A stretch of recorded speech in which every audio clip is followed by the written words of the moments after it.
penulisan ilmiah dengan pendekatan sistematik literatur review, begitu ya. Eh, Nggih. Kami mohon berkenan kepada Bapak Dr. Agung Dwi Laksono untuk menyampaikan sesi kedua yang tidak kalah pentingnya karena ini tadi sangat kita butuhkan. Dari awal kita akan menentukan suatu tema-tema penelitian, tentu kita akan berbasis sistematika literatur review dan itu tadi bisa digunakan sebagai eh, sebagai sumber juga atau bahan untuk membuat sebuah artikel. Nggih. Waktu dan kesempatan kami sampaikan 50 Nggih. menit ke depan, Dok. Baik, matur nuwun Bu. Saya share lagi.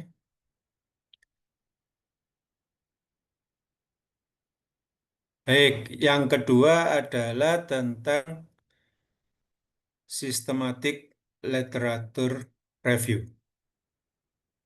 Baik ya, ini saya lebih ke teknis ya, tentang bagaimana melakukannya, bagaimana menulis laporannya, begitu ya. Eh, Literatur review. Saya sih lebih suka langsung literatur review gitu ya, karena sebetulnya ada beberapa versi, ada beberapa tipe tentang literatur review ya. Metode penelitian untuk mengumpulkan, menilai, dan menganalisis penelitian yang sudah ada secara sistematis. Artinya, hasilnya, hasil literatur review kita, termasuk tadi misalnya tentang waktu tunggu, itu tergantung dari penelitian yang sudah ada sebelumnya. Karena kalau ini memang kita menganalisis, menyimpulkan, mensintesis dari studi-studi yang sudah publish, yang sudah ada. Jadi tujuannya adalah memberikan pemahaman yang lebih mendalam tentang topik tertentu, fokusnya pada topik tertentu. Untuk literatur review ya teman-teman ada beberapa, ada misalnya meta analisis itu dengan sumber inputnya adalah artikel-artikel yang sudah publish yang bersifat kuantitatif yang menggunakan metode yang sama. Tetapi juga ada metasintesis yang relatif lebih cair, lebih fleksibel. Dia eh, mensintesa saja dari apapun artikel yang sudah publish. Jadi tidak terbatas pada studi kuantitatif. Dan tidak terbatas pada, kalaupun studi kuantitatif tidak terbatas pada metode yang sama. Jadi hanya menyimpulkan apa namanya substansinya saja. Terus kemudian ada juga metaetnografi. Nah, ini sama dengan metasintesis ya, tapi sumbernya adalah studi-studi etnografi yang sudah dilakukan sebelumnya. Jadi banyak tipe, banyak definisi ya. Jadi sebetulnya sama, semuanya adalah literatur review. Nah, ketika kita melakukan, langkah yang pertama adalah mengidentifikasi pertanyaan penelitian. Misalnya tentang tadi waktu tunggu ya. Jadi tujuan SLKR kita itu apa sih? Nah, apakah untuk mengidentifikasi atau mengaitkan melihat apa namanya mengeksplorasi waktu tunggu di rumah sakit. Nah, misalnya dikaitkan dengan apa? Nah, itu nanti tergantung kita bagaimana cara menentukan tujuan. Kemudian kita perlu memformulasi pertanyaan penelitian ya, menggunakan kerangka-kerangka yang diajukan atau ditawarkan oleh beberapa akademisi sebelumnya. Di sini adalah contohnya adalah PICO, Population Intervention Comparison ya, Outcome. Ya, nanti bagaimana mendefinisikan ini? Ya, ini sebetulnya bisa nanti ada contoh matriknya, dimatrikan. Ya, populasinya siapa saja, intervensinya apa saja, terus apakah ada pembandingan sampai ke outcome-nya apa. Ini adalah contoh pertanyaannya ya, bagaimana efektivitas vaksin malaria dalam mengurangi tingkat infeksi misalnya. Jadi, studinya adalah menganalisis, mensintesis studi-studi sebelumnya tentang vaksin malaria, vaksin apapun yang memang tujuannya untuk mengurangi tingkat infeksi.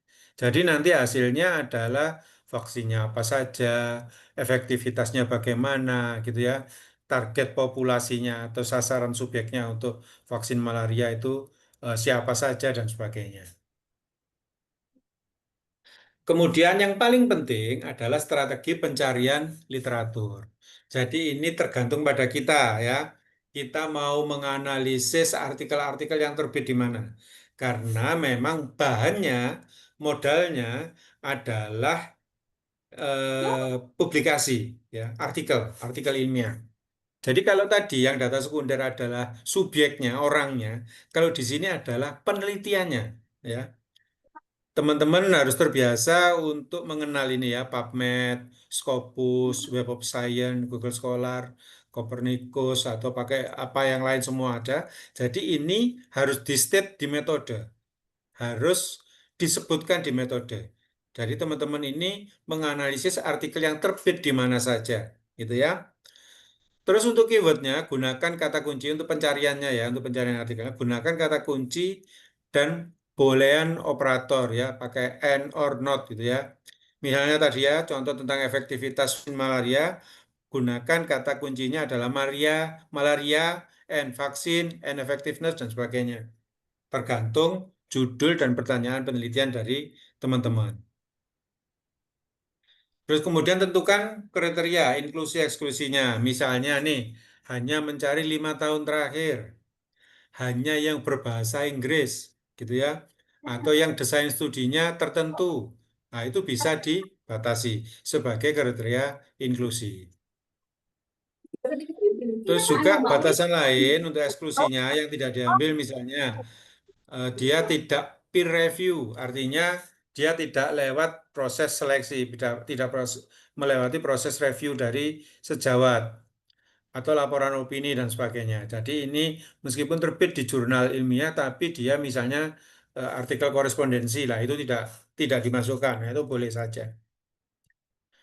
Terus kemudian dari misalnya ratusan ribuan artikel yang kita pilih, itu nanti kan ada seleksinya. Dari 1.000 misalnya, terus kemudian kita seleksi hanya yang berbahasa Inggris, jadi 800. Dari 800 dipilih hanya yang ada intervensi, tinggal 300. Nah, demikian seterusnya sampai ketemu jumlah yang kita analisis, yang kita betul-betul petakan gitu ya.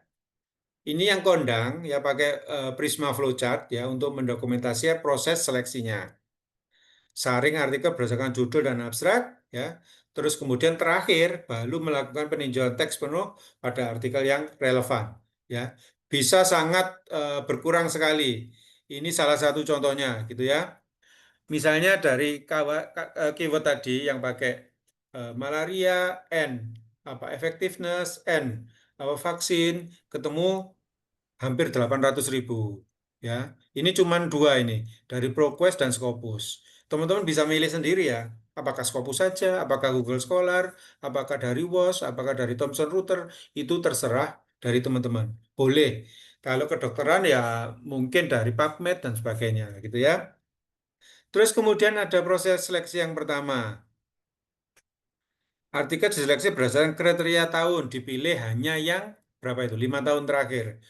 2014, 2019. Kalau sekarang misalnya 2020 sampai 2025. Nah, ini susut dari 798.000 menjadi 67.000. Terus kemudian ini anunya berkurangnya jadi menjadi 730.000 karena dikurangi 67.000. Terus menggunakan klik inklusinya. Jadi ada dikeluarkan 38 ya, itu sampai hanya menjadi 29. Nanti masih diseleksi lagi apakah ada duplikasi ya, apakah ada yang tidak relevan dan sebagainya. Sampai terakhir dari 798.000 hanya 11 artikel yang relevan yang dianalisis, yang dipetakan.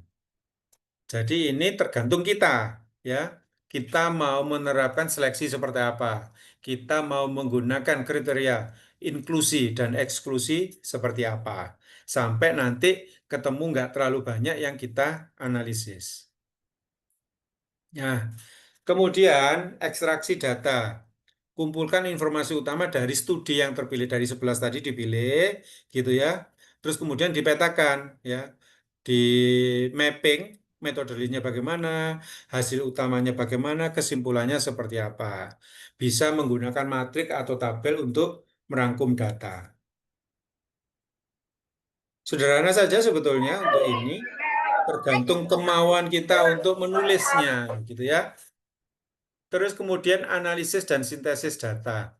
Hasilnya ya, bagaimana sih cara melakukan analisisnya? Kan modelnya sudah ada nih misalnya tadi ya, dari 700.000 sekian artikel, kita seleksi hanya menjadi 11. Lah 11 ini mau diapain? Ya, gimana caranya menganalisisnya? Nah, sekarang coba kita petakan ya. Kita bisa melakukan perbandingan temuan dari berbagai studi tadi ya, dari 11 tadi, identifikasi trennya kalau ada, kesenjangan penelitiannya dan perbedaan hasilnya. Dari 11 tadi ada beda hasil nggak? Ya, bisa menggunakan kuali atau kuanti, ya, meta analisis, meta sintesis. Yang pertama, ini contoh saja ya. Jadi ini contoh bagaimana sih menganalisis, bagaimana sih membahas ketika kita melakukan systematic analysis review, systematic literatur review. Jadi ini misalnya, literatur yang dikaji dari 11 tadi menunjukkan 3 tema, ya. Faktor determinannya apa saja yang utama, intervensinya atau kebijakannya apa, dan hambatan tantangan implementasi di lapangan. Ini contoh ya, ini contoh. Bisa dipakai seperti ini atau bisa mungkin yang lain. Jadi tidak harus seperti ini. Ini adalah salah satu contoh bagaimana melakukan analisis dan sintesis hasil. Pertama ada identifikasi tema utamanya. Ada berapa tema besar yang akan teman-teman narasikan sebagai hasil dari sintesisnya. Kemudian nomor 2, persamaan temuan antar studi ya. Misalnya ini, mayoritas studi sepakat bahwa faktor sosiodemografis seperti tingkat pendidikan, akses informasi, dan status ekonomi menjadi determinan utama, gitu ya. Kalau memang ada persamaan yang seperti ini, terdapat konsistensi bahwa intervensi berbasis komunitas ya lebih efektif dibandingkan yang top down ya dalam konteks daerah tertinggal dan terpencil. Jadi tadi yang pertama adalah tema-temanya utama apa saja, terus kemudian persamaannya apa saja, terus kemudian setelah persamaan adalah perbedaannya atau tidak konsistensinya bagaimana. Beberapa studi menunjukkan hasil yang berbeda terkait efektivitas media komunikasi dan sebagainya yang dapat disebabkan oleh perbedaan konteks, budaya, dan geografis. Contoh ya, ada perbedaan pendapat mengenai peran gender. Nah, boleh seperti ini. Terus kemudian kekuatan dan kelemahan tadi juga perlu dinarasikan. Ya, studi kuantitatif memberikan gambaran statistik yang kuat. Misalnya tadi pakai data sekunder dengan sampel yang masif gitu ya. Namun kurang mendalam. Jadi kelemahan dari studi kuanti adalah dia superficial. Dia hanya di permukaan. Misalnya tadi tentang pemanfaatan rumah sakit. Yo, yang memanfaatkan banyak. Yang memanfaatkan banyak laki-laki dan perempuan. Tapi tidak bisa menjadi lebih dalam.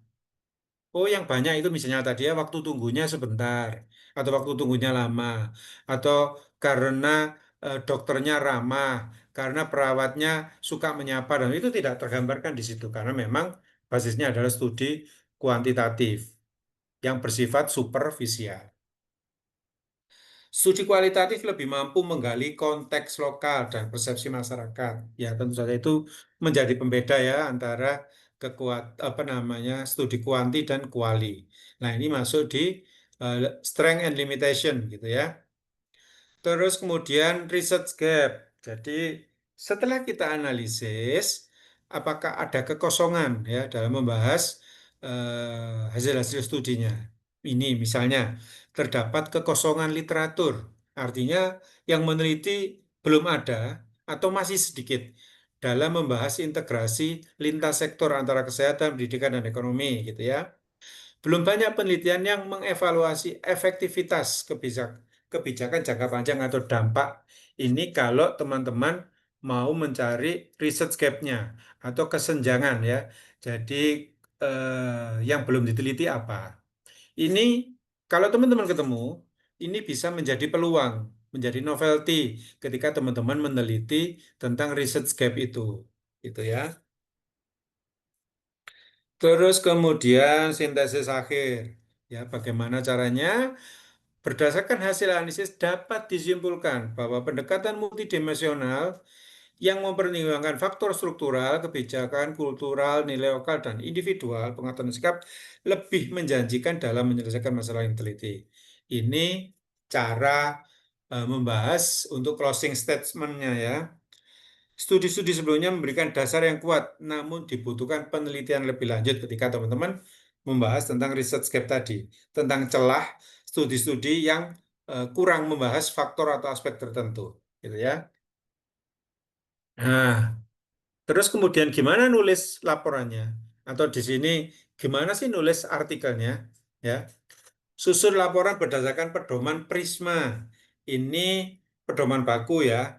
Jadi banyak jurnal internasional yang mensyaratkan kalau mau literatur review formatnya harus pakai Prisma begitu. Atau misalnya teman-teman mau menganalisis data survei, maka pedomannya adalah Strobe gitu ya. Ada apa namanya pakem-pakem, pedoman-pedoman, standar-standar tertentu yang itu sudah disepakati oleh dunia ilmiah internasional sebagai pakem untuk menulis artikel dengan pola-pola tertentu. Apakah dia studi survei, kuantitatif, kualitatif, atau literatur review itu sudah ada. Untuk literatur review, yang paling kondang adalah Prisma ya untuk penulisan laporannya. Sajikan hasil dalam bentuk narasi, tabel atau grafik. Diskusikan implikasi temuan dan keterbatasan penelitian. Ini cara menulis laporannya, menulis artikelnya. Yang pertama adalah identifikasi awal literatur, sama tadi, yang Prisma tadi, yang Bagan tadi, alur, flowchartnya ya. Total artikel teridentifikasi dari database ada berapa, sumbernya apa saja, gitu ya. Kemudian duplikasi dihapus ya, misalnya menjadi berkurang sekali sampai 350 misalnya di sini.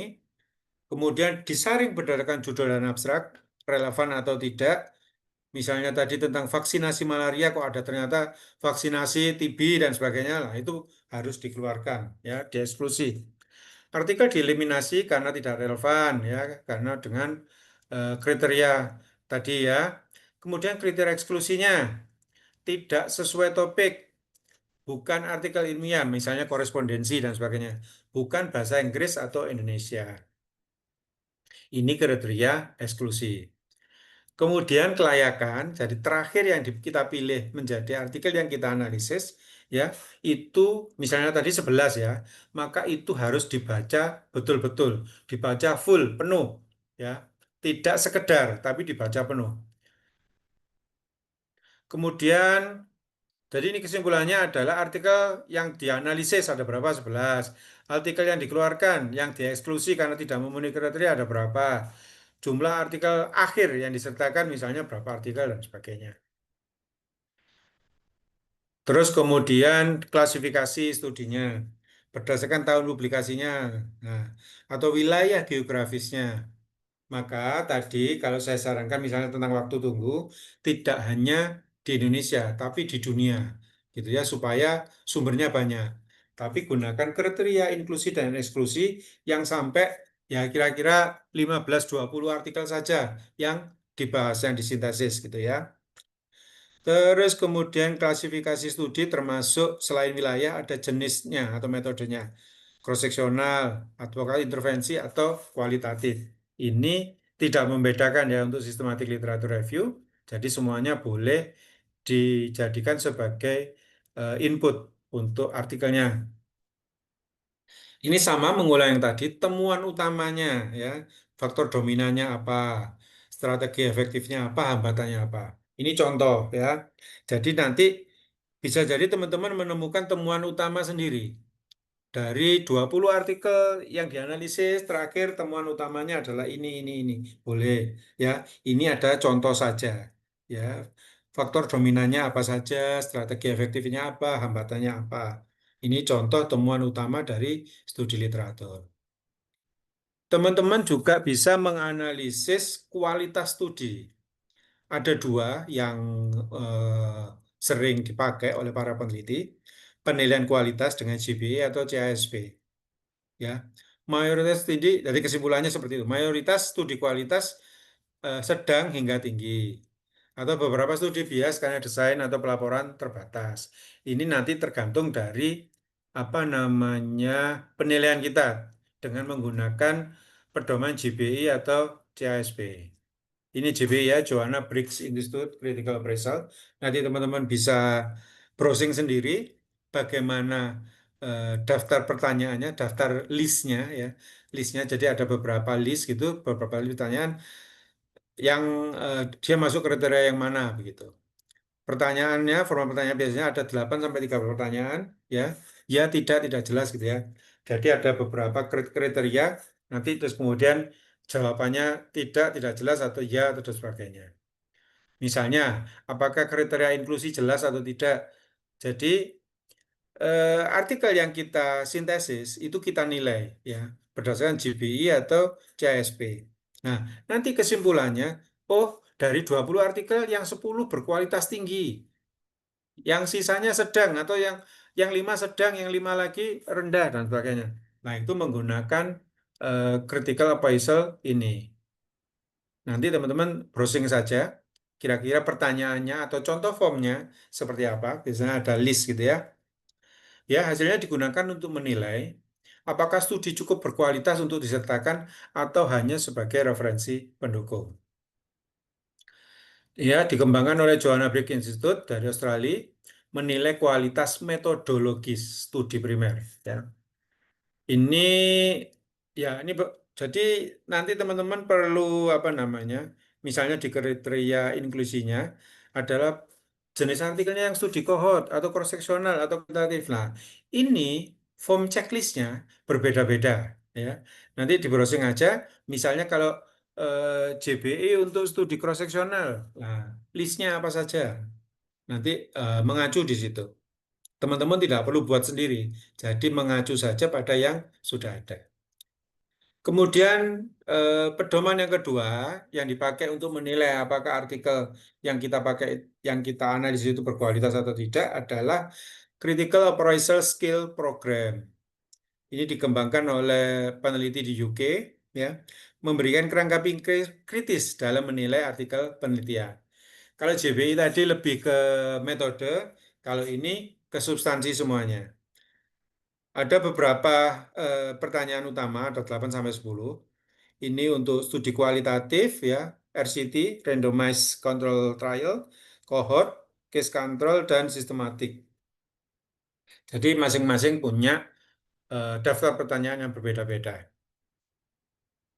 Misalnya yang pertama ini contoh pertanyaannya. Apakah pertanyaan penelitian jelas?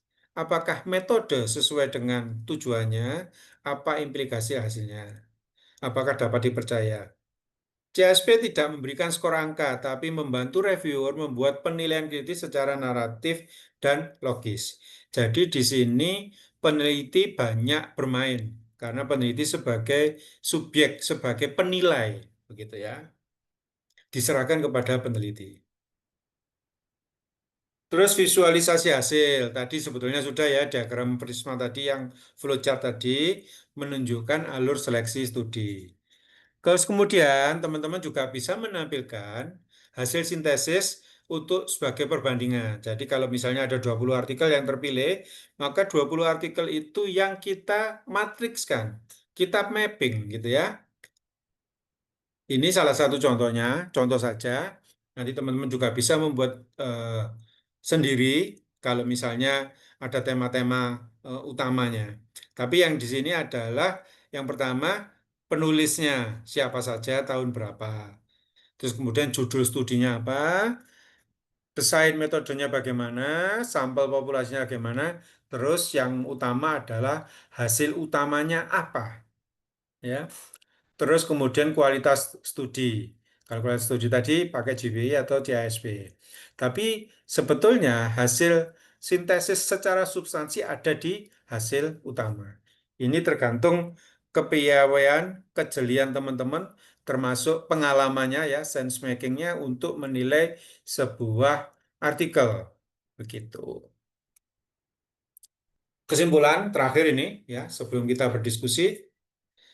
Systematic literature review adalah metode yang sistematis dan transparan untuk menganalisis literatur. Kembali lagi bahwa karena ini modalnya adalah studi terdahulu, maka ini tergantung banyaknya dan kualitas artikel yang sudah publish sebelumnya.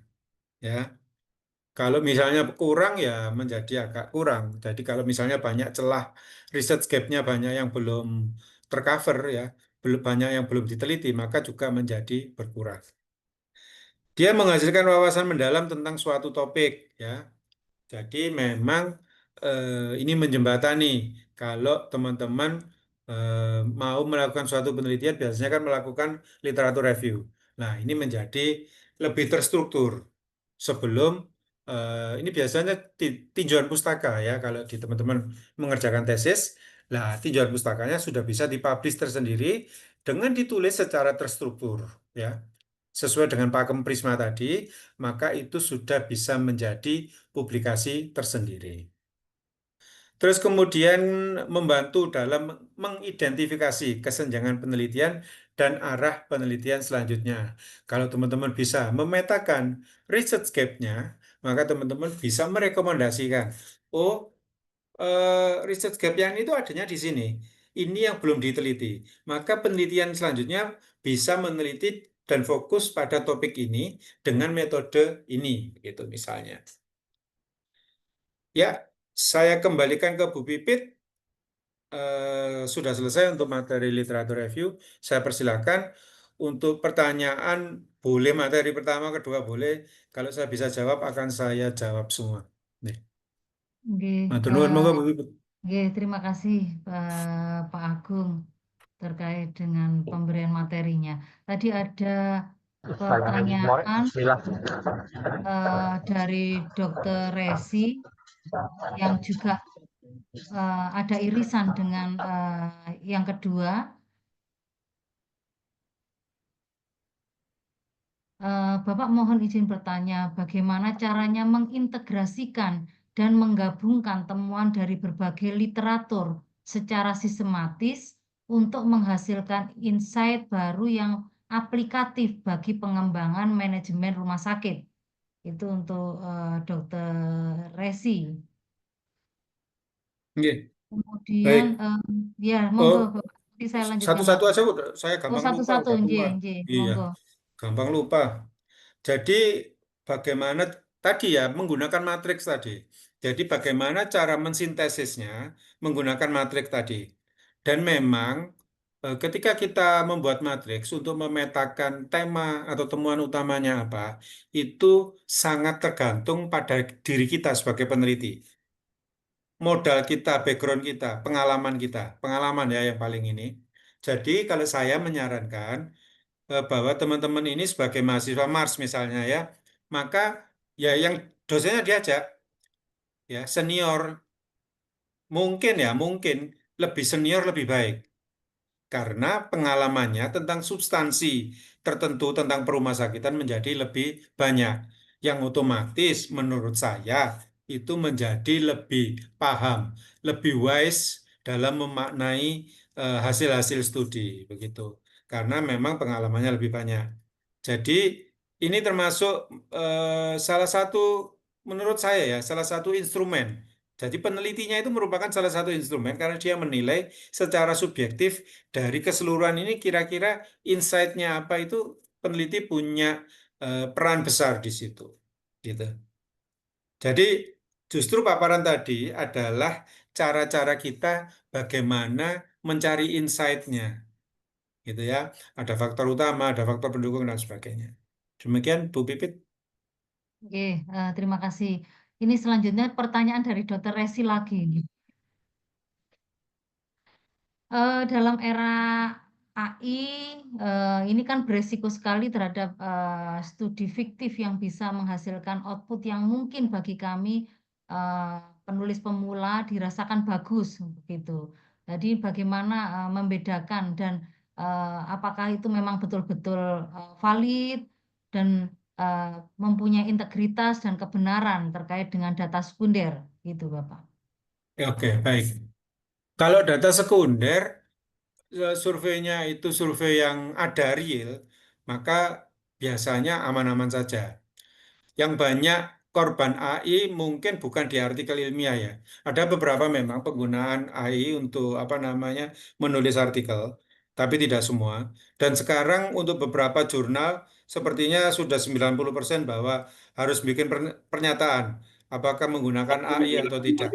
Ya, jadi itu membedakan dengan yang dulu. Kalau dulu tidak pernah ada, kalau sekarang ini pemanfaatan AI untuk nulis artikelnya itu make enggak dan untuk keperluan yang mana begitu. Sudah ada itu.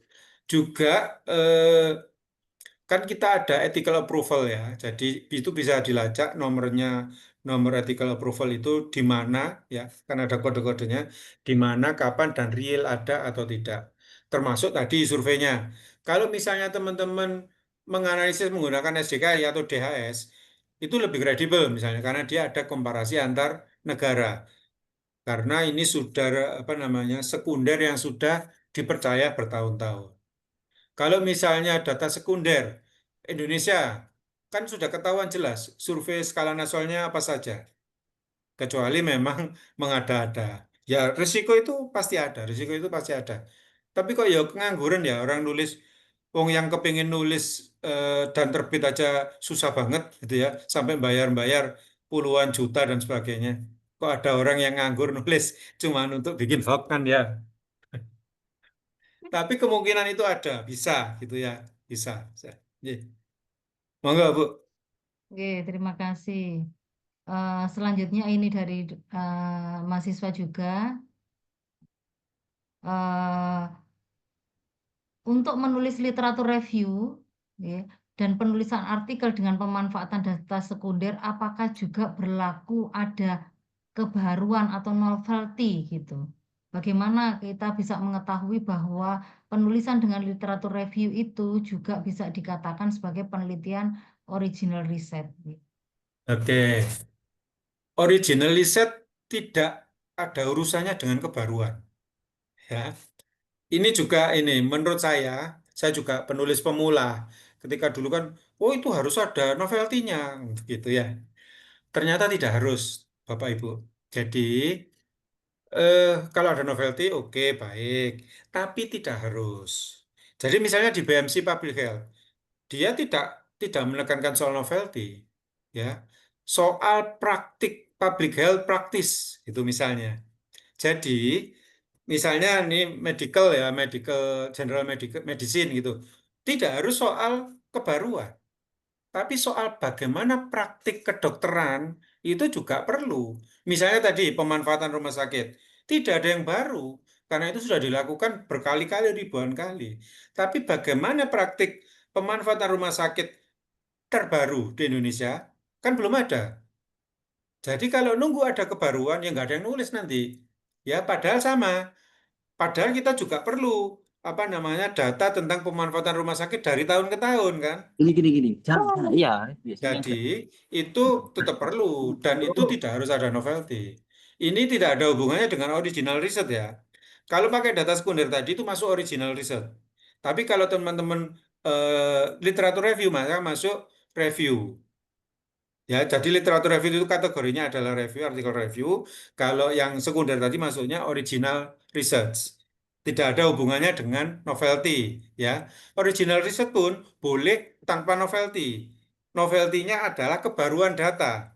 Tapi menurut saya itu bukan novelty, karena dia sama. Kalau novelty itu menemukan faktor baru ya, itu novelty. Menemukan faktor baru, misalnya yang memerlukan rumah sakit, ada satu kategori apa ganteng apa elek, nah itu boleh, itu novelty.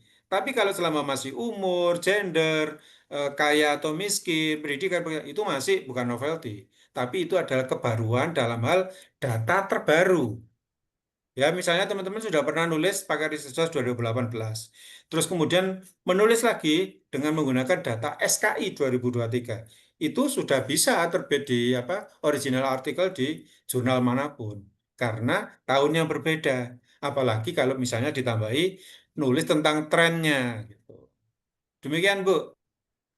Oke, terima kasih. Ini ada yang terlewat ini. Ini pesertanya Monggo. ada yang dari Universitas Brawijaya kelihatannya gitu. Oh Atas iya. oke, atas nama Saudari Velinda gitu. Eh, ini bahwa yang ditanyakan bagaimana strategi dalam menyusun latar belakang dan justifikasi penelitian jika menggunakan data sekunder gitu. Oke, baik. Introduction ya. Kalau introduction itu saya rata-rata paling 5 lah, 5 paragraf. Ya, 5 paragraf. Paragraf pertama tentang definisi operasional boleh. Jadi tentang termnya, misalnya hospital utilization ya, pemanfaatan rumah sakit. Ya, yang dimaksud itu apa? Terus kemudian yang kedua adalah datanya. Eh, Datanya itu misalnya Indonesia pemanfaatan rumah sakit itu berapa sih? Yang terakhir, ada tren atau tidak? Ada tren naik atau tren turun? Terus kemudian dikomparasikan dengan regional atau global. Ya, sudah berapa kali? 2 atau 3 paragraf ya. Terus kemudian paragraf keempat misalnya ditambahi dengan faktor yang berkaitan dengan pemanfaatan rumah sakit. Ya, ini dari studi terdahulu. Sama ini sebetulnya dengan literatur review. Cuman versi singkat, dijadiin 1 atau 2 paragraf. Ya, terus kemudian baru paragraf terakhir, mengapa studi ini penting? Ya, mengapa studi ini penting? Misalnya pemanfaatan rumah sakit. Mengapa kok penting? Nah, ini tadi dari Dr. Esi ya, pakai AI. Boleh. Masukkan chat GPT, ditulis ya. Mengapa penelitian dengan topik pemanfaatan rumah sakit itu penting? Nah, nanti kan muncul di chat GPT. Apa saja. Nah, itu dijadikan dalam 1 paragraf. Tapi itu narasi saja. Teman-teman harus menemukan jurnal, artikel yang menulis seperti itu sebagai dasar dari referensinya. Baru kemudian tujuannya. Berdasarkan uraian latar belakang, maka tujuan studi ini adalah menganalisis pemanfaatan rumah sakit, bla bla bla bla, dan sebagainya. Itu saja. Sudah 5 paragraf sudah cukup lah. 4-5 paragraf sudah cukup. Jangan terlalu panjang ya. 1 halaman spasi 1 ukuran A4 sudah cukup. Ampun, Bu. Oke, terima kasih dok. Ini ada dari Dokter Adi tadi sudah ya yang berkaitan yang sudah dijelaskan ya menggunakan AI ya. Pemanfaatan teknologi tadi sudah dijawab ya Bapak Ibu untuk membuat sebuah penulisan. Terus ini ada ini oh Dokter Risan ini. Etika penggunaan agar tidak melanggar hak cipta gitu dok. Jadi kalau menulis itu bagaimana biar tidak melanggar hak cipta berkaitan dengan penggunaan data sekunder. Penggunaan data sekunder itu tidak ada urusan dengan hak cipta, Bapak. Jadi, kalau penggunaan data sekunder itu kan kita state di metode ya, di data source, sumber data itu kan ditulis. Kita memanfaatkan data ini sebagai bahan analisis. Itu pertama.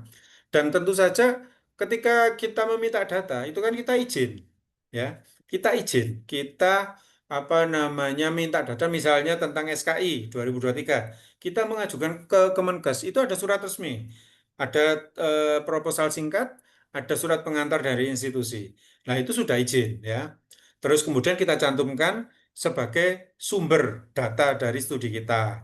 Terus kemudian kalau misalnya ada kita mengutip dari apa namanya salah satu narasi misalnya 1 paragraf di laporan gitu ya, boleh kita pakai, tapi kita parafrase ya. Gampangannya kita pakai bahasa kita sendiri. Atau kalau nggak mau ruwet, bisa memanfaatkan software ya, pakai apa Quillbot atau apa banyak sekarang apa namanya software untuk parafrase. Kalau memang aras-arasen gitu ya. Tapi boleh kalau misalnya sambil latihan di parafrase sendiri boleh lebih baik begitu, gitu ya. Demikian Bu Pipit. Iya. Ini mungkin terakhir ya, Bapak Agung. Ini dari Iya. Dokter Adit ini juga berkaitan dengan tadi yang disampaikan. Jadi kalau misalnya kita membuat sebuah manuskrip, terus kemudian ada keterlibatan dari tool AI misalnya tadi gitu, kemudian terdetek misalnya dari sebuah jurnal gitu ya. Nah itu apakah ada catatan tersendiri kalau menurut pengalaman Pak Agung gitu? Ya, itu sah, sah saja. Jadi beberapa jurnal itu ketika kita submit itu ada klausul apakah artikel ini disusun memanfaatkan AI. Itu ada klausulnya. Dan diakui saja, nggak apa-apa, boleh. Diakui saja, boleh. Misalnya AI untuk mensintesis, ya. Misalnya AI untuk memparafrase, boleh, ditulis saja, nggak apa-apa. Itu bukan hal yang haram sekarang untuk artikel ilmiah. Jadi boleh di state saja apa adanya, kita memanfaatkan di sisi mana, begitu. Jadi bukan berarti pakai AI terus reject, enggak. Sekarang sudah ada klausul itu bahwa boleh kita statement, kita memanfaatkan AI untuk di part apa, di bagian apa ya, terus kemudian untuk keperluan apa gitu. Misalnya untuk parafrase tadi kan boleh-boleh saja. Demikian Bu Pipit. Oke. Terakhir ini dari Dokter Heru, Dokter Oh ya, Agung. teman saya seangkatan ini, Nah, ini nggih ya, bisa senior saya ini. keilmian gitu. Eh, apa patokan berapa tahun ke belakang gitu ya terkait dengan eh, literatur untuk penulisan jurnal begitu. Monggo Sebetulnya itu Bapak. subjektif ya. Kalau itu sebetulnya subjektif, tergantung topik kita. Kalau topiknya itu baru rame ya, misalnya tentang perawatan rumah sakit, ya 5 tahun terakhir cukup lah. Tapi kalau misalnya tentang penyakit-penyakit yang terabaikan ya, neglected disease yang mungkin jarang orang nulis, mungkin 10 tahun. Tergantung keperluan kita. Jadi boleh saja 5 tahunan semua. Kalau misalnya 5 tahun terus kok ketemu apa 500.000 artikel, ya sudah toh, sudah cukup banyak. Jangan pakai mundur 10 tahun, 5 tahun aja. Kalau misalnya 3 tahun sudah 200.000, ya sudah 2 tahun aja, jangan banyak-banyak. Artinya, semakin pendek tahunnya, kita artinya hanya menganalisis studi terbaru, ya, studi yang up to date. Jadi nanti teman-teman bisa patokan pakai jumlah itu aja dulu, ya. Kalau sudah ratusan ribu 5 tahun ya sudah cukup lah, nggak usah diperpanjang ke 10 tahun. Tapi kalau misalnya 10 tahun aja kok cuman ketemu 300 artikel, sebelum diseleksi ya, ketemu 300 artikel mungkin bisa diperpanjang. Tapi ini memang sangat tergantung dengan topik kita. Kalau topiknya jarang, memang bisa bertambah panjang tahunnya. Demikian, Bu Bebe. Oke, terima kasih ini terakhir ini. Yes, full terakhir ini, Dok. Menulis jurnal yang akan menjadi tujuan submit artikel bagaimana biar tidak terejek-reject ini mahasiswa ini agak kebingungan yang terejek-reject Ya, ini. reject itu kan tergantung pada banyak hal ya. Pertama, kualitas artikel kita. Terus kemudian eh, load dari jurnalnya. Sekarang gini aja, saya kasih tip untuk milih jurnalnya ya. Jadi, pilih jurnal pertama yang sesuai scope, tentu saja. Kalau teman-teman yang mungkin ke general medicine atau health administration ya, jadi pilih scope yang sesuai. Terus kemudian kedua, kalau saya sih ada pertimbangan bayar apa enggak gitu bareng ya. Tapi kalau mungkin teman-teman tidak ada halangan itu ya wes, berarti boleh pilih yang open access, pilih-pilih yang subscription aman. Pertimbangan yang krusial lain adalah frekuensi teman-teman. Jadi pilih jurnal yang frekuensinya banyak. Misalnya setahun 4 kali, 6 kali, 12 kali. 12 kali artinya dia terbit tiap bulan. Maka tentu saja perputarannya semakin cepat. Dengan jurnal-jurnal yang frekuensinya banyak, otomatis reviewnya cepat, eh, segera dapat jawaban cepat, tidak digantung. Ya, ini penting karena artinya gini, cepat itu belum tentu diterima loh ya, belum tentu diterima. Cepat itu artinya kalaupun di reject pun cepat. Jadi kita bisa segera move on ke jurnal lain. Tapi kalau teman-teman submitnya ke jurnal Indonesia, misalnya punyanya UNER, FKM UNER yang terbitnya 2 kali setahun, maka tentu saja reviewnya ya nunggu di reject aja bisanya lebih dari 3-4 bulan ya karena dia cuman setahun 2 kali artinya dia kerjanya itu 6 bulan sekali ngapain kok apa mantengin artikel sampean ya ya dia biasanya kan sambilan ini kalau yang setahun 2 kali ini sambilan dari dosen-dosen yang tugasnya mengajar jadi artikel itu kalau longgar dan itu nunggu 4 bulan, 5 bulan, 6 bulan sekali untuk nyandak artikel kita.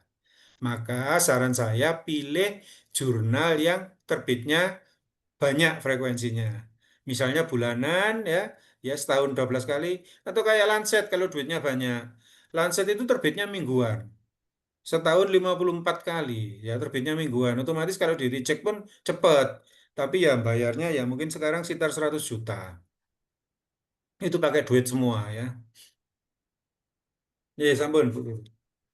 Oke, alhamdulillah sudah selesai ini ya diskusi kita yang panjang mulai dari jam 8 pagi ini. Kok masih ada ini ya Dok ya? Dari Dokter Heru nanti bisa langsung ke Japri ke Dokter Agung ini. Perkembangan update terkait dengan Scopus ini Dok, pengalaman 2 tahun. Iya. Kalau menulis Q3 sama Q4 Dok, ditanya begitu, apa ada mau Boleh. disampaikan Dok? Boleh, boleh. Jadi daftar Scopus itu ada pembaruan, ada update itu setiap 3 bulan sekali.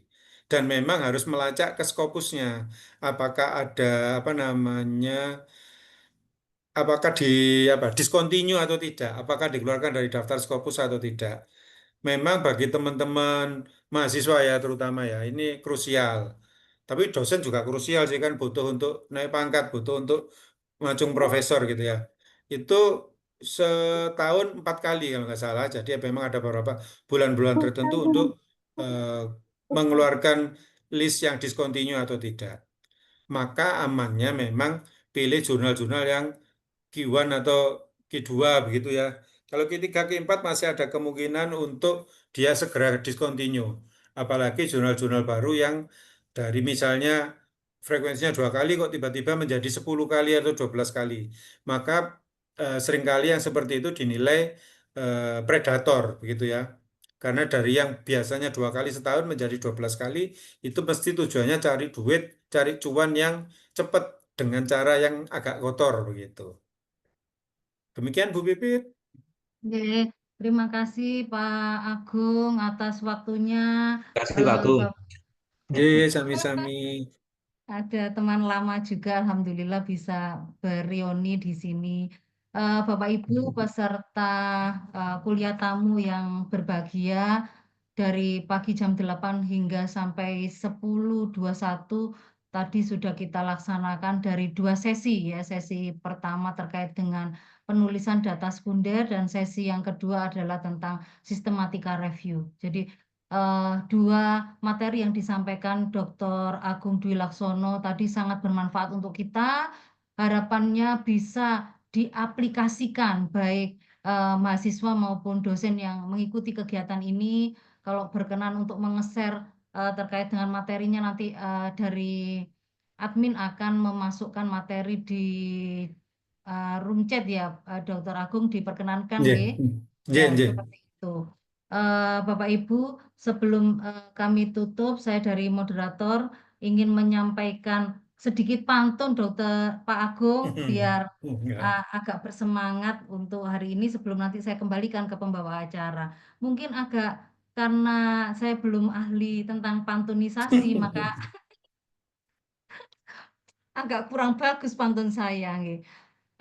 Mungkin teman-teman bisa bantu untuk jawab cakep ya, Dokter Isan, Iya. Dokter Heru. Siap, Ya, siap. Siap. Pagi hari menulis di taman Cakep. sambil nyeruput kopi. Cakep. Tulislah artikel dengan benar dan tekun, Cakep. cakep, agar pikiran kita makin mantul. Mantul. Ya, kurang satu lagi ini karena biasanya pantun itu erat hubungannya dengan lele ya, Pak Agung. Ubur-ubur ikan lele. Cakep. Cakep ya. Nulis santai ngopi di bale. Cakep. Semangat menulis, Le. Jula-juli, Bu. Nah, oke, biar tetap berkarya dan tetap kece. Cakep.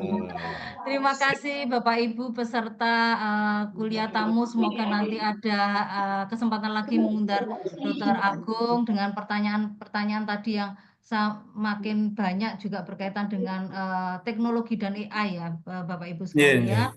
Ya, kurang dan lebihnya saya selaku moderator mengucapkan terima kasih dan mohon maaf apabila ada hal-hal yang kurang berkenan dari kesalahan perilaku maupun tutur bahasa.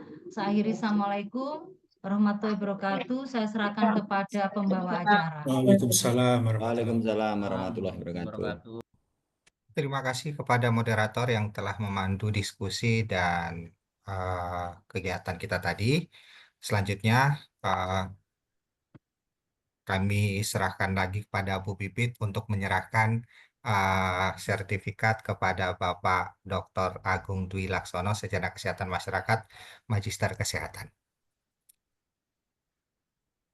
Nggih. Kepada admin bisa di-share untuk sertifikatnya.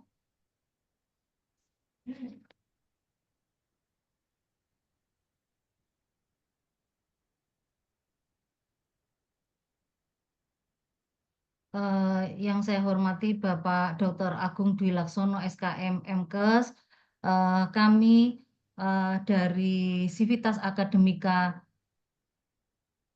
Prodi Magister Administrasi Rumah Sakit, Fakultas Kedokteran Universitas Muhammadiyah Surabaya mengucapkan terima kasih dan memberikan penghargaan setinggi-tingginya atas waktu, pikiran yang Bapak Agung berikan kepada kami. Semoga apa yang Bapak Agung berikan merupakan ladang ibadah yang luar Amin, biasa. Allahumma amin. Amin, amin. Saya Ya ucapkan Rabbal terima kasih Bapak, jangan bosan-bosan Ye, untuk sami-sami. beraktivitas dengan kami. Ye, Terima matur kasih. nuwun atas undangannya. Ye. Alamin. Matur nuwun Dr. Agung. Nuhun, Dokter. Sebelum kita menutup kegiatan kita pagi ini, informasi dari panitia, beberapa ada sedikit pengumuman untuk peserta yang aktif hari ini akan mendapatkan merchandise dari Prodi Magister Administrasi Rumah Sakit Universitas Muhammadiyah Surabaya. Yang pertama, Dr. Resi. Yang kedua, Dr. Adit. Yang ketiga, Dr. Ulfa. Dan yang keempat, saya sendiri. Mau ngaku. Selanjutnya kita lanjut dengan sesi foto bersama dulu. Akan dipandu oleh Mas Damar. Setelah itu baru kita penutupan. Apa? Ini mati. Mati. Udah kok. Untuk slide pertama, silakan on cam semua.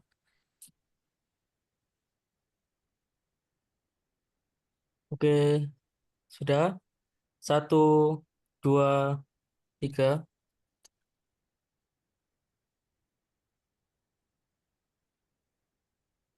Untuk yang slide berikutnya, slide kedua, silakan on cam semua. 1, 2, 3. Untuk yang slide ketiga, silakan on cam semua. 1, 2, 3. Untuk yang slide terakhir, silakan on cam semua. 1, 2, 3. Ya,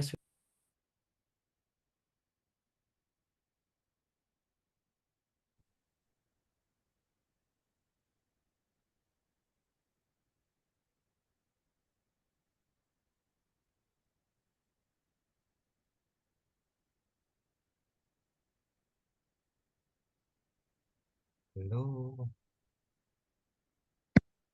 Sudah nggih. Ya. Sudah selesai sesi fotonya. Ya, mungkin sudah, Dok, Oke. silakan.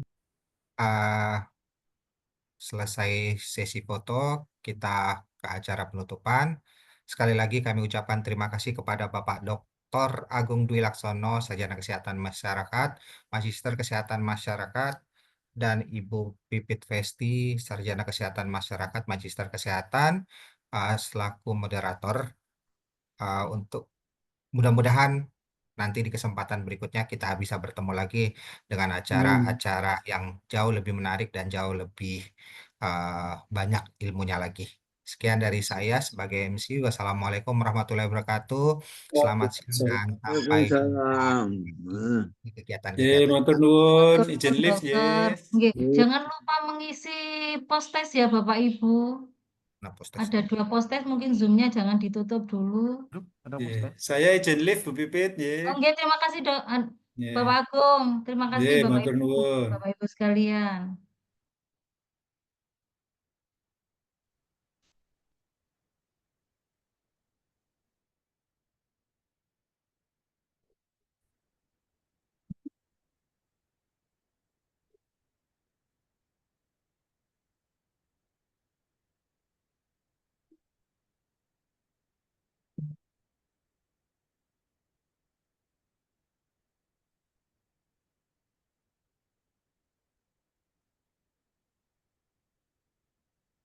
Ngisi proses juga Bu saya.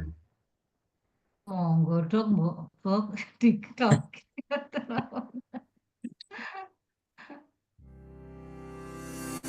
Selamat datang di Fakultas Kedokteran Universitas Telepon kabarnya Muhammadiyah Dokter Heru. Surabaya. Alhamdulillah. Fakultas Kedokteran Universitas Muhammadiyah Surabaya didirikan pada tahun 2016 dengan izin Kemenristek Dikti, berlokasi di kota Surabaya, Jawa Timur yang dikenal sebagai Kota Pahlawan. Dalam 8 tahun, Fakultas Kedokteran Universitas Muhammadiyah Surabaya berkembang pesat meraih akreditasi B pada tahun 2019 dan akreditasi baik sekali pada tahun 2023. Fakultas Kedokteran Universitas Muhammadiyah Surabaya memiliki visi menjadi fakultas kedokteran yang unggul dalam manajemen pelayanan kesehatan berlandaskan moralitas, intelektualitas, berjiwa entrepreneur pada tahun 2028. Fakultas Kedokteran Universitas Muhammadiyah Surabaya memiliki struktur organisasi yang konsisten dengan tata pamong yang efektif, didukung oleh sumber daya manusia yang unggul dan terpercaya. Fakultas Kedokteran Universitas Muhammadiyah Surabaya memperkuat catur dharma dan manajemen layanan kesehatan melalui kemitraan strategis nasional dan internasional. Dengan minat yang terus meningkat, mahasiswa Fakultas Kedokteran Universitas Muhammadiyah Surabaya kini hadir di berbagai wilayah Indonesia. Fakultas Kedokteran Universitas Muhammadiyah Surabaya telah menempati gedung baru Atta Awun Tower 23 lantai yang megah dan dilengkapi fasilitas yang sangat memadai, representatif, dan dilengkapi akses khusus difabel. Sarana dan prasarana termasuk fasilitas teknologi informasi dan laboratorium terawat dengan baik dan mendukung optimalisasi catur dharma. Fakultas Kedokteran Universitas Muhammadiyah Surabaya memiliki fasilitas CBT dan OSCE Center dan telah digunakan untuk ujian UKM PPD dalam 3 tahun terakhir secara mandiri. Saat ini, UPPS telah berproses membangun RS pendidikan milik sendiri yang akan berdiri tahun 2027. Pembelajaran di Fakultas Kedokteran Universitas Muhammadiyah Surabaya telah menggunakan kurikulum berbasis kompetensi dengan mengacu pada Standar Nasional Pendidikan Profesi Doktor Indonesia, Kerangka Kualifikasi Nasional Indonesia, dan Standar Karakter dan Kompetensi Dokter Muhammadiyah. Kurikulum berbasis kompetensi PSPPD memiliki total 155 SKS tahap akademik dan 56 SKS di tahap pendidikan profesi. Kurikulum unggulan Fakultas Kedokteran Universitas Muhammadiyah Surabaya, baik akademik maupun profesi, dirancang untuk melahirkan dokter unggul di bidang manajemen layanan kesehatan berbasis nilai-nilai Islam. Didukung wahana praktik profesi yang memadai. Peningkatan kualitas suasana akademik juga telah dilakukan Fakultas Kedokteran Universitas Muhammadiyah Surabaya melalui kegiatan-kegiatan ilmiah yang diselenggarakan secara rutin berupa kegiatan kuliah tamu, visiting profesor, workshop, mini simposium, sarasehan dengan melibatkan pembicara tingkat nasional maupun internasional. Sampai saat ini, penelitian di Fakultas Kedokteran Universitas Muhammadiyah Surabaya terus mengalami peningkatan baik dalam penelitian unggulan manajemen pelayanan kesehatan, kedokteran Islam, biomedis, dan kedokteran klinis. Fakultas Kedokteran Universitas Muhammadiyah Surabaya mengelola 2 jurnal, yaitu Konun Medica terakreditasi Sinta 3 dan Jurnalmu terakreditasi Kementerian Pendidikan dan Kebudayaan. Fakultas Kedokteran Universitas Muhammadiyah Surabaya juga memiliki Komisi Etik Penelitian Kesehatan yang berstandar nasional sejak tahun 2018. Keaktifan dalam publikasi ditujukan dengan prestasi UPPS mendapatkan peringkat 1 penyumbang Sinta Score overall di Universitas Muhammadiyah Surabaya dan peringkat 2 penyumbang 3 years Sinta Score terbesar di Universitas Muhammadiyah Surabaya dengan total publikasi 1.177 dan citasi 6.399. Kegiatan pengabdian kepada masyarakat dalam upaya peningkatan derajat kesehatan masyarakat juga terus meningkat. Dalam usia 8 tahun berdiri, prestasi dan rekognisi Fakultas Kedokteran Universitas Muhammadiyah Surabaya berkembang pesat. Tingginya kualitas lulusan dokter Fakultas Kedokteran Universitas Muhammadiyah Surabaya terlihat dari masa tunggu lulusan yang cepat, hanya 1,4 bulan, dan 100% bekerja di bidang kesehatan dan kedokteran. Hasil tracer study menunjukkan lulusan BSPPD telah dinilai sangat berkualitas oleh pengguna dengan nilai kepuasan 90%. Alumni Fakultas Kedokteran Universitas Muhammadiyah Surabaya juga telah meraih prestasi membanggakan di berbagai institusi, baik pemerintah maupun swasta. Dosen dan mahasiswa Fakultas Kedokteran Universitas Muhammadiyah Surabaya terus berkolaborasi, berinovasi, dan berprestasi. Fakultas Kedokteran Universitas Muhammadiyah Surabaya berkomitmen mencetak dokter profesional, kompeten, inovatif, dan siap memimpin fasilitas layanan kesehatan serta memberikan solusi atas masalah kesehatan bangsa. Kami dengan senang hati menyambut Anda untuk bergabung di Fakultas Kedokteran Universitas Muhammadiyah Surabaya. Smart, Profesional, inovatif, religius, impresif, trusted.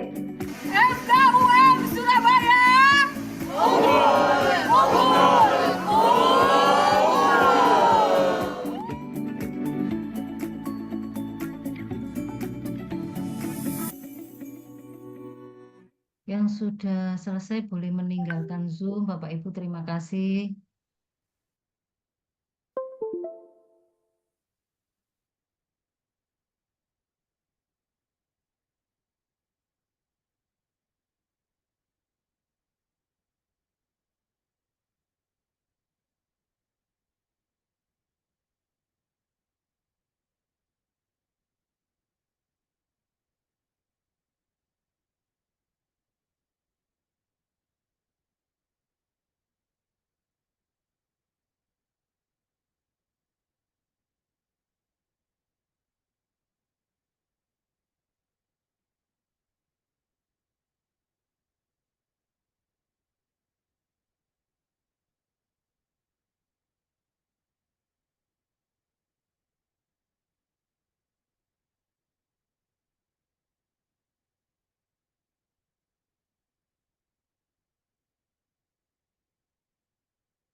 Selamat datang di Fakultas Kedokteran Universitas Muhammadiyah Surabaya. Fakultas Kedokteran Universitas Muhammadiyah Surabaya didirikan pada tahun 2016 dengan izin Kemenristek Dikti, berlokasi di kota Surabaya, Jawa Timur yang dikenal sebagai Kota Pahlawan. Dalam 8 tahun, Fakultas Kedokteran Universitas Muhammadiyah Surabaya berkembang pesat meraih akreditasi B pada tahun 2019 dan akreditasi baik sekali pada tahun 2023. Fakultas Kedokteran Universitas Muhammadiyah Surabaya memiliki visi menjadi fakultas kedokteran yang unggul dalam manajemen pelayanan kesehatan berlandaskan moralitas, intelektualitas, berjiwa entrepreneur pada tahun 2028. Fakultas Kedokteran Universitas Muhammadiyah Surabaya memiliki struktur organisasi yang konsisten dengan tata pamong yang efektif, didukung oleh sumber daya manusia yang unggul dan terpercaya.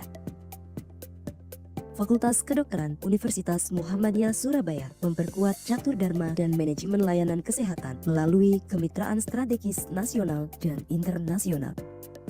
Dengan minat yang terus meningkat, mahasiswa Fakultas Kedokteran Universitas Muhammadiyah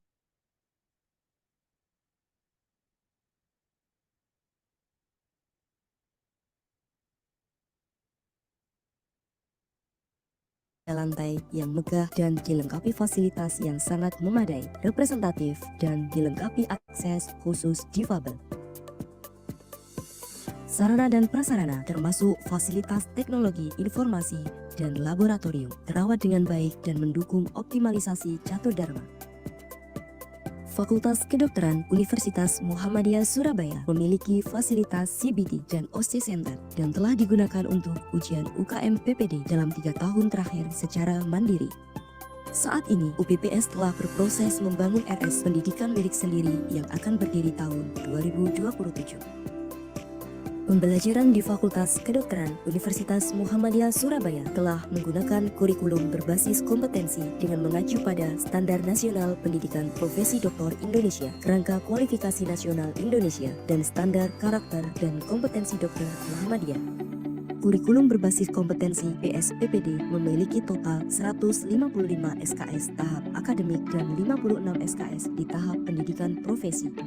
Kurikulum unggulan Fakultas Kedokteran Universitas Muhammadiyah Surabaya, baik akademik maupun profesi, dirancang untuk melahirkan dokter unggul di bidang manajemen layanan kesehatan berbasis nilai-nilai Islam, didukung wahana praktik profesi yang memadai. Peningkatan kualitas suasana akademik juga telah dilakukan Fakultas Kedokteran Universitas Muhammadiyah Surabaya melalui kegiatan-kegiatan ilmiah yang diselenggarakan secara rutin berupa kegiatan kuliah tamu, visiting profesor, workshop, mini simposium, sarasehan dengan melibatkan pembicara tingkat nasional maupun internasional. Sampai saat ini, penelitian di Fakultas Kedokteran Universitas Muhammadiyah Surabaya terus mengalami peningkatan baik dalam penelitian unggulan manajemen pelayanan kesehatan, kedokteran Islam, biomedis, dan kedokteran klinis.